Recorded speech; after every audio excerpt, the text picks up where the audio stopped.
कोटा के अंदर कई बार ऐसा देखा गया है कि ऐसे बच्चे होते हैं जो अपना एडवांस तक क्लियर कर लेते हैं, बट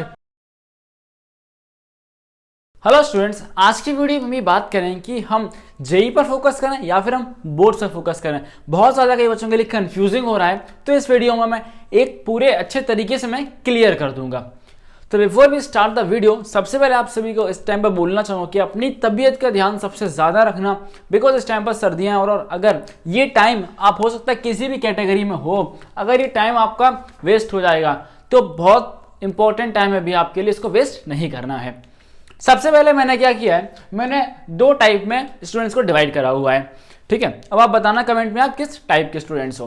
तो देखो, पहले टाइप में अगर मैं बात करूं तो यहाँ पे कुछ ऐसे बच्चे हैं जो कि रेगुलर स्कूल जाया करते हैं, है ना, बट कुछ ऐसे बच्चे भी होते हैं जो कि डमी स्कूल में एडमिशन ले लेते हैं, लाइक वो स्कूल में एडमिशन ले लेते हैं और दूर चले जाते हैं बाहर प्रिपरेशन के लिए, ठीक है। अब उनको हम डमी स्कूल भी बोलते हैं, लाइक बच्चे कोटा वगैरह जाते हैं, ठीक है। अब सबसे इंपॉर्टेंट चीज क्या है, देखो टाइप ए में ही बच्चों को मैंने तीन तरीके से डिवाइड करा हुआ है। यहाँ पे टाइप 1 वो स्टूडेंट्स हैं जिनका सिलेबस 90% ज़्यादा कंप्लीट कर चुके हैं और जो स्कूल वगैरह जाते हैं। टाइप बी में वो बच्चे हैं जिनका सिलेबस 60% से ज़्यादा कंप्लीट है, उसके नियर बाई वो कंप्लीट कर चुके हैं। एंड देन हमारे पास टाइप सी है जिसमें सिलेबस करीब 20% बच्चों का कवर है, या कुछ जो पढ़े ही नहीं है या फिर जो अभी शुरुआत करना चाहते हैं उनके लिए इसमें बात करूंगा। नेक्स्ट हमारे पास डमी स्कूल में भी देखो ऐसा तो नहीं है कि जो बाहर गया हो उसने बिल्कुल डेली पढ़ाई करी हो, उसमें मेरे पास दो टाइप के बच्चे तो मान ही लेता हूं मैं। अब दो टाइप के इसमें पहला मानता हूं जिनका सिलेबस 80% तक कवर करा है उन्होंने, दूसरे वो हैं जिनका 50 से 60% तक सिलेबस कवर कर रखा है। अब हर कैटेगरी के लिए मैं दो पर्सपेक्टिव में बात करूंगा। पहला, अगर वो बोर्ड के लिए है तो उनको भी क्या और करना पड़ेगा, एंड देन जेई के लिए क्या करना पड़ेगा, ठीक है। बिल्कुल अभी तो मैं बताऊंगा आपको किनको जेई पर ही फोकस करना है या फिर बोर्ड पर फोकस करना है सिर्फ। और ये तो सबसे इंपॉर्टेंट चीज है जो इस वीडियो में जरूर डिस्कस करी जाएंगी, इसको प्लीज मिस मत करना। सबसे इंपॉर्टेंट तो आपके लिए यही दो चीज है अगर आप क्लास 12th में हो। आओ वापस हम शुरू करते हैं। अब सबसे पहले जो बच्चे जिनका 90% सिलेबस कंप्लीट है, अगर वो बोर्ड के लिए जाएंगे, ठीक है, अगर बोर्ड आपका आने वाला है तो आप क्या करोगे, आपको आंसर राइटिंग की प्रैक्टिस करनी पड़ेगी। क्योंकि क्या होता है, हमको कई बार आता बहुत अच्छा है ना, हमने पढ़ सब कुछ लिया है, हमारे कंसेप्ट सारे क्लियर हैं, बट हम कई बार एक्सप्लेन नहीं कर पाते, लिख नहीं पाते। क्यों नहीं कर पाते? क्योंकि हमने प्रैक्टिस नहीं करी होती है। प्री बोर्ड्स जो होते हैं उसको भी इतना सीरियस लेते नहीं है, ठीक है। तो हमें इन पे फोकस करना है। सबसे पहली चीज क्या है, आंसर राइटिंग, क्योंकि सिलेबस जो आपका कंप्लीट है आपने ऑलमोस्ट कर लिया है, ओके। नेक्स्ट क्या है, अब आप फोकस करो प्रीवियस ईयर क्वेश्चंस पे। आपको जो बोर्ड के प्रीवियस ईयर क्वेश्चंस हैं उनको सॉल्व करो। एक चैप्टर वाइज बुक खरीद सकते हो आप, ठीक है, उसकी हेल्प से आप सॉल्व करो क्वेश्चंस को। सबसे पहले अनसॉल्व देखो, फिर उसको आप सॉल्व करने की कोशिश करो। न्यूमेरिकल है तो, थ्योरेटिकल है तो देखो किस तरीके की आपको उसमें थ्योरी लिखनी है, ओके। नेक्स्ट है, अब जिस बच्चे का 91 सिलेबस कंप्लीट है वो सोचेगा जो बाकी चैप्टर बच रहे हैं दो चार उनको भी कंप्लीट कर लिया जाए, ठीक है। अब अगर एक 90% वाला बच्चा है, अगर वो जेई देना चाहता है तो आपको जेई के लिए क्या करना पड़ेगा, देखो सबसे पहले आपको जेई के पैटर्न के, ठीक है, जिस तरीके का जेई में सवाल आते हैं उस पैटर्न के आपको क्वेश्चन एंड आंसर चाहिए। तो उसके लिए क्या करना पड़ेगा, उसके लिए हमें सबसे पहले देखने पड़ेंगे प्रीवियस ईयर क्वेश्चंस, ठीक है। आप जेई के सिंपली 10 साल के प्रीवियस ईयर क्वेश्चंस भी अगर चैप्टर वाइज सॉल्व कर लोगे, है ना, चैप्टर वाइज। अब कहोगे भैया एक महीने में तो पूरा नहीं हो पाएगा, हाँ मुझे पता नहीं हो पाएगा, बट जो चैप्टर्स आपके अच्छे हैं और जिन चैप्टर से आप इजीली नंबर स्कोर कर सकते हो, सिलेबस आपका कंप्लीट ऑलरेडी हो चुका है, मैं इसी चैनल पे आपको बताऊंगा कि कौन कौन से चैप्टर हैं, आप एक महीने में उनको कर सकते हो, ठीक है। क्योंकि आपका कंसेप्ट तो क्लियर है, आपको बस थोड़ा सा जेई के पैटर्न के सवाल सॉल्व करने हैं, ओके। तो अब इसके बाद क्या है कि अभी आपके पास क्या है, देखो अगर मैं आज की डेट से ले लूं और मेंस तक के लिए तो आपको एक महीना है, ठीक है। अगर एक महीना आप मेंस का भी करते जाओगे, ठीक है, और बोर्ड्स का आपको सिर्फ रिवीजन करना होगा, ठीक है, रिवीजन भी कर सकते हो, तो आप मेंस में अच्छे नंबर, मतलब थोड़े बहुत नंबर तो ले ही आओगे, ठीक है, और थोड़े बहुत मतलब आप अच्छे खासे नंबर स्कोर कर सकते हो मेंस के अंदर, ठीक है। नेक्स्ट हमारे पास वो कैटेगरी है जो कि 60% वाली है। अब 60% वालों के लिए और 20% वालों के लिए एक चीज है इंपॉर्टेंट है, वो बड़ा ध्यान से समझ लो। सबसे पहले इंपॉर्टेंट चीज आपके लिए ये है कि अगर तुम्हारा सिलेबस 60% कंप्लीट है, सबसे पहले प्राइमरी फोकस करना है आपको सिलेबस को कंप्लीट करने पर। सिलेबस को कंप्लीट करना इसलिए जरूरी है क्योंकि जब तक आपका सिलेबस कंप्लीट नहीं होगा तब तक आप ज्यादा से ज्यादा नंबर स्कोर कर ही नहीं पाओगे। ठीक है, और रिवीजन सिलेबस तो कंप्लीट करते रहोगे तुम, क्या होता है कि लास्ट के टाइम में जब हम बहुत कम शॉर्ट टाइम में पढ़ते हैं तो हम फिर जल्दी भूल भी जाते हैं। तो सबसे इंपॉर्टेंट चीज जो आपके लिए इस टाइम पर है वो है रिवीजन, कि हमें यहाँ पर रिवाइज भी करते रहना है चीजों को। ओके, नेक्स्ट, अब भैया सिलेबस भी कंप्लीट कर रहे हैं, रिवीजन भी कर लिया हमने, अब क्या करा जाए? अब सबसे इंपॉर्टेंट है प्रीवियस ईयर क्वेश्चंस की बोर्ड में सवाल आते कैसे हैं और हमें उन सवालों का जो है आंसर कैसे लिखना चाहिए, ताकि हमें आता तो है बट हम लिख पाए और हमको नंबर भी उसमें मिल जाने चाहिए उतने ही। ठीक है, तो कैसे आंसर लिखते हैं इस पे अगला वीडियो आएगा इसी चैनल पे, इसके लिए आप चैनल को सब्सक्राइब जरूर कर लेना। नेक्स्ट सिलेबस, नेक्स्ट जो है सबसे इंपॉर्टेंट कैटेगरी और सबसे ज्यादा बच्चे जो हैं अभी इसी कैटेगरी में लाई कर रहे हैं। जिन बच्चों का सिलेबस 20% के आसपास है और या 0 है, नहीं पढ़ा है, सबसे पहली चीज है कि आपको शुरुआत तो करनी ही पड़ेगी। ठीक है, बिकॉज अगर आपके क्लास 12 के जो नंबर हैं वो आपके मैटर करते हैं, इस बात को आप ध्यान में रख लेना बहुत अच्छे से, समझो। अब जो बच्चे हैं सबसे पहला आपका टारगेट, सबसे पहला प्राइम टारगेट होना चाहिए कि आपको सिलेबस कंप्लीट करना है। अब मुझे पता है कि सिलेबस 100% आप कंप्लीट नहीं कर पाओगे, बट आप जितना मैक्सिमम कर सकते हो ना उतना सिलेबस कंप्लीट करो। और टू बी ऑनेस्ट अगर बताऊं तो अभी भी 20% अगर तुम्हारा है ना तो आप लगभग इसमें 60% सिलेबस अभी और कवर कर सकते हो, बोर्ड के पर्सपेक्टिव से मैं बात कर रहा हूं। ठीक है, सिलेबस कंप्लीट करो। अब जितना जल्दी तुम पढ़ोगे तुम उतना जल्दी भूलते भी तो जाओगे चीजों को, है ना, तो हम चीजों को भूल ना जाएं, इस वजह से हमको रिवीजन भी प्रॉपर टाइम टू टाइम हमें करना है। ठीक है, रिवीजन बहुत इंपॉर्टेंट चीज है आपके लिए। एंड अब प्रीवियस ईयर क्वेश्चंस भैया हमने पढ़ तो सब लिया, सिलेबस हमने कवर कर लिया, बहुत मेहनत करी हमने, लेकिन हम भैया अगर उस बोर्ड एग्जाम में, ठीक है, जो आपका ग्रैंड फिनाले है, अगर वहां परफॉर्म नहीं कर पाए तो क्या मतलब है। इसलिए हमें अपने प्रीवियस ईयर क्वेश्चंस को बहुत ही ज्यादा इंपॉर्टेंस देनी है बोर्ड वाले स्टूडेंट्स के लिए, ताकि हमें पता चले कि हम किस तरीके से हमें आता हुआ आंसर को एक्सप्रेस कैसे करना है। ठीक है, और आप साथ में मार्किंग स्कीम को भी देख सकते हो। मार्किंग स्कीम से आपको आइडिया लग जाएगा कि एक सवाल में किस चीज के कितने नंबर होते हैं। ओके, अब ये दोनों बच्चों के लिए इंपॉर्टेंट है। आप अगर इस कैटेगरी में हो, इस कैटेगरी में भी हो, तो आप जेईई जो फॉर्म है वो फिल जरूर करो, ताकि आपको एक बार एक्सपीरियंस हो जाए।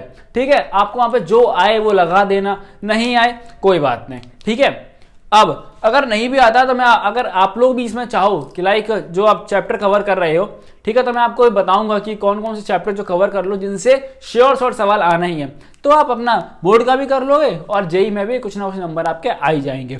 ठीक है, अटेम्प्ट तो आपको देना ही देना है। ठीक है, नेक्स्ट दो चीजों में सबसे ज्यादा फोकस करना, कंपार्टमेंट और इंप्रूवमेंट।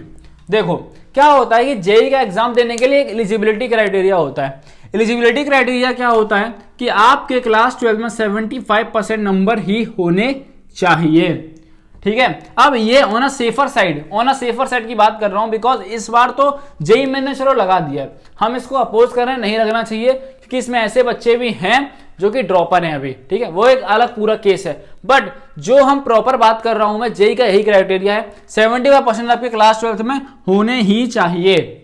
ठीक है, तो हम क्या करेंगे, अगर आपने पढ़ाई करी और आपके नंबर 75% से कम आते हैं, फॉर एग्जाम्पल आपके नंबर आते हैं 60% नंबर आप स्कोर करते हो क्लास 12 के अंदर, ठीक है, तो इस 60% की वजह से आप जेईई के लिए कभी एलिजिबल होगे ही नहीं।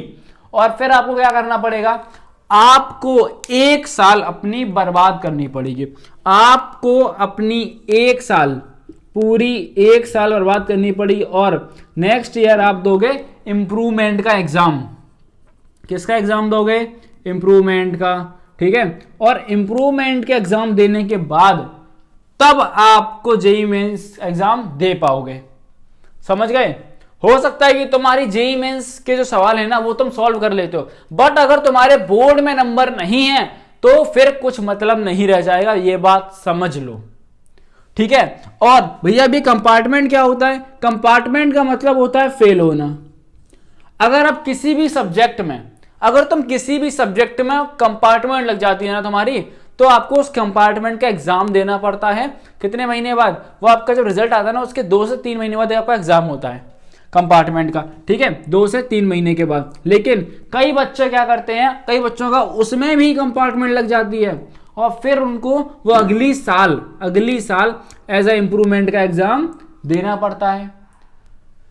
अब ये सबसे ज्यादा इंपॉर्टेंट क्यों है आप लोगों के लिए, बिकॉज मुझे पता है हर बच्चे को मेंस नहीं देना होता है, कुछ बच्चों को अपना वो और भी कॉलेजेस जो हैं उनमें जाना होता है, ठीक है, कुछ बच्चों को प्राइवेट एडमिशन लेना होता है। तो प्राइवेट एडमिशन लेने के लिए भी आपके रिजल्ट में प्रॉपरली आप पास होने चाहिए और उनका भी एक परसेंटेज का क्राइटेरिया यहां पर होता है, ठीक है। तो अभी आपके पास जब टाइम है तो हमें टाइम वेस्ट नहीं करना है और थोड़ी सी मेहनत कर लो, आपको कल बेनिफिट जरूर होगा। ओके, अब हम बात करते हैं जो टाइप बी डमी स्कूल के बच्चे हैं। इनमें 2 टाइप के बच्चे हैं, एक जो इनका सिलेबस 80% कवर है, ठीक है, और दूसरे वाले वो बच्चे जिनका सिलेबस 50% के आसपास से अभी तक उन्होंने कवर करा हुआ है। तो भैया हम क्या करें, आपको सिंपली क्या करना है, क्योंकि आपने पूरे साल जो है जेईई के क्वेश्चंस को सॉल्व करा हुआ है, तो आपके लिए सबसे इंपॉर्टेंट चीज है पहले तो जो सिलेबस है उसको कंप्लीट कर लो आप, ठीक है, बोर्ड के पर्सपेक्टिव से बात कर रहा हूं। दूसरा, आप बोर्ड के प्रीवियस ईयर क्वेश्चन जो हैं 10 ईयर्स के सॉल्व कर लो कि बोर्ड में किस किस चैप्टर से कौन कौन सा सवाल आ रहा है। जब आप प्रीवियस ईयर क्वेश्चंस को सॉल्व करोगे तो आप ये चीज देखोगे कि कुछ ही सवाल जो होते हैं वो बार बार रिपीट हो रहे होते हैं, इधर से उधर होके, कई बार तो कई न्यूमेरिकल तक रिपीट हो रहे होते हैं, ठीक है। अब आपको सबसे ज्यादा जो फोकस करना है इसमें, आप देखो पूरे बोर्ड में लाल मार्क इन 2 ही चीजों पे लगा है, आपको सबसे ज्यादा फोकस करना है आंसर राइटिंग पे, क्योंकि जब आपने पूरी 1 साल जो है जेईई मेंस के पर्सपेक्टिव से आपने जो एग्जाम दी है, अपनी कोचिंग में जो प्रैक्टिस करी है, उसमें आपने अभी थ्योरी नहीं लिखी है और आपको थ्योरी लिखने का कोई आइडिया नहीं है, इसलिए आपके लिए सबसे ज्यादा इंपॉर्टेंट हो जाता है प्रीवियस ईयर क्वेश्चंस और आंसर राइटिंग। अगर आप मेंस की पर्सपेक्टिव से बात करें तो आपकी मेंस की प्रिपरेशन बहुत अच्छी होगी, ऐसा मैं एक्सपेक्ट कर रहा हूं, क्योंकि ऑलरेडी आप डमी स्कूल से थे और आपको प्रिपरेशन करने के लिए गए हुए थे, सिलेबस आपका कंप्लीट है, आपको बस जेईई के पर्सपेक्टिव से रिवीजन की जरूरत है। आपको बस अपना प्रॉपर कंसेप्ट का रिवीजन करना है, जो आपने नोट्स बनाए हुए हैं, जो कोचिंग का आपका स्टडी मटेरियल है उससे आपको रिवाइज करना है। नेक्स्ट अगर हम बात करें, ये हमारी जो कैटेगरी नंबर 2 है, सबसे इंपॉर्टेंट आपको अपना पहले बोर्ड के पर्सपेक्टिव से सिलेबस कंप्लीट करो, प्रीवियस ईयर क्वेश्चंस को सॉल्व करो और आंसर राइटिंग पर ध्यान दो, क्योंकि जब तक आपके बोर्ड में अच्छे नंबर नहीं होंगे ना, आप अगर जेईई के लिए, एक बात सोचो कि जेईई के लिए मैंने मेहनत तो बहुत करी, बट अगर मैं जेईई के लिए एलिजिबल ही नहीं हूं तो फिर इतनी मेहनत का क्या मतलब है, समझ रहे हो ना इस बात को। अब अगर आप चाहो जेईई मेंस के लिए देना, क्योंकि डमी स्कूल से हो, आपको जेईई मेंस के क्वेश्चंस का आइडिया है कि कैसे क्वेश्चन आते हैं, आपने जितना सिलेबस पढ़ा है, आपने कईयों को टेस्ट दिए होंगे, तो आपको पता हो कुछ आइडिया तो जेईई मेंस का होगा अच्छा खासा, ठीक है। आपको क्या करना है, सिंपली कंसेप्ट पर फोकस करना है, जितना आपको आता है, प्रीवियस ईयर क्वेश्चन आपने कोचिंग में सॉल्व जरूर करे होंगे और जो पढ़ चुके हो उसको रिवाइज जरूर करना है। अब अगर इस वीडियो को पूरा मैं समअप करूं तो मैं आपसे ये कहना चाहूंगा कि क्लास 12 के अगर स्टूडेंट हो, ठीक है, मेनली स्कूल वाले जो बच्चे हैं, आप चाहे स्कूल के हो चाहे डमी स्कूल के हो, आपका पहली प्रेफरेंस होनी चाहिए कि आपको बोर्ड में इतने नंबर तो स्कोर करने ही करने हैं कि आपका मेंस का एलिजिबिलिटी क्राइटेरिया एलिजिबल हो जाओ। क्योंकि कई बार ऐसा देखा गया है कोटा के अंदर कई बार ऐसा देखा गया है कि ऐसे बच्चे होते हैं जो अपना एडवांस तक क्लियर कर लेते हैं, बट ड्यू टू उनके इसमें बोर्ड में नंबर नहीं होते हैं, इस वजह से उनको सीट नहीं मिलती है।